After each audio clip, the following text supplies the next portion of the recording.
Hi everybody, thanks for coming back again for a second episode of how to write ad copy that sells things, or as some other people call it, killer and killers of ad copy. When we got together last time, we talked about a homework assignment where you would go and listen to ad copy on the station and find those pieces of ad copy that really reached out to you, that touched your heart, if you will. Maybe they made you laugh, maybe they made you cry, maybe they made you want to go buy something. And then there were those other copies, those other commercials we heard that were like, what's the deal on this? We just put somebody's name in there and their address 5 or 6 times, and that was the commercial. Well, we want to make sure today that we are talking about ways to make your ad copy deeply impress your advertisers. So if you found those good pieces of ad copy, and maybe it's not a ton, maybe it's 5 or 6 that really reached out to you, I hope that you'll somehow record them, and whether it's on a DVD or a CD or on your phone, whatever, something you have easy access to that you can immediately play for an advertiser if they say, well, I really don't know that radio is so good at moving products or services. I don't know how creative you can be with radio. One of the downfalls, though, of putting this information on your phone actually comes in the way that people hear what your station works so hard to produce.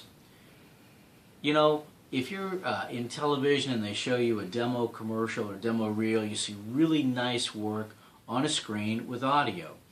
Yet we tend to go in there and sometimes we're just going to play some of these great commercials that we have done at the station level on a phone that has a speaker about, as big as the end of your finger. Make sure that you make a little investment in yourself.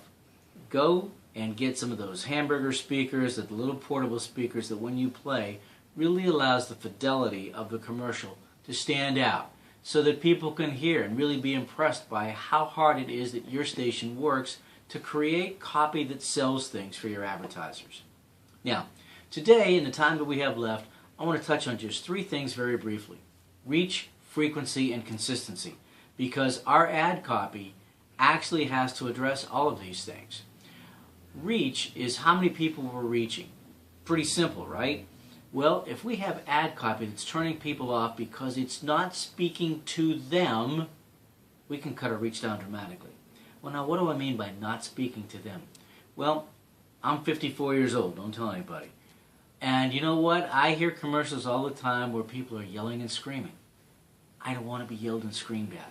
So if I'm listening to your radio station and you have a lot of commercials that yell and scream at me, I'm tuning out. You're cutting down on your reach if you're not really approaching your advertisers in a way that your audience wants to be approached. That might be, just consider, we don't talk to our grandparents the same way that we talk to our kids. And yet we tend to think that one commercial will fit all 5 or 6 different formats that we might represent. Frequency. I've had people tell me that we need to change ad copy every week or so. And I ask why? Well, because people get burned out on that commercial. Do some quick math. If you do 20 commercials in a week and your station does, say, 12 units an hour, take 20 and divide it by 2014, the number of sellable units that your station offers in an entire week.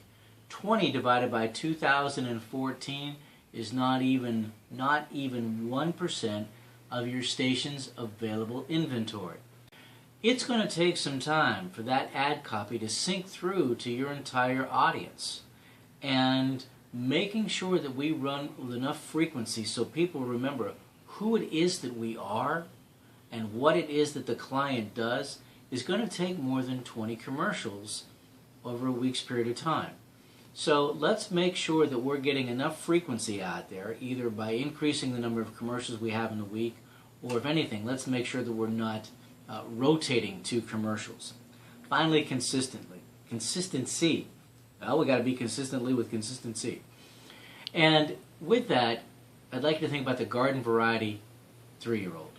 The garden variety 3-year-old forgets things very easily. Ask him to come over to your house and have ice cream. If he picks up his toys, come back 5 minutes later and say, okay, where are your toys? They picked up, ready to go get ice cream? And he's going to say, I forgot. You have listeners out there every single day that would be interested in what your advertisers bring to the table, but they get busy and they forget who sells what. That's why our advertisers have to be out there with a consistent message, and our advertising commercials have to be consistent.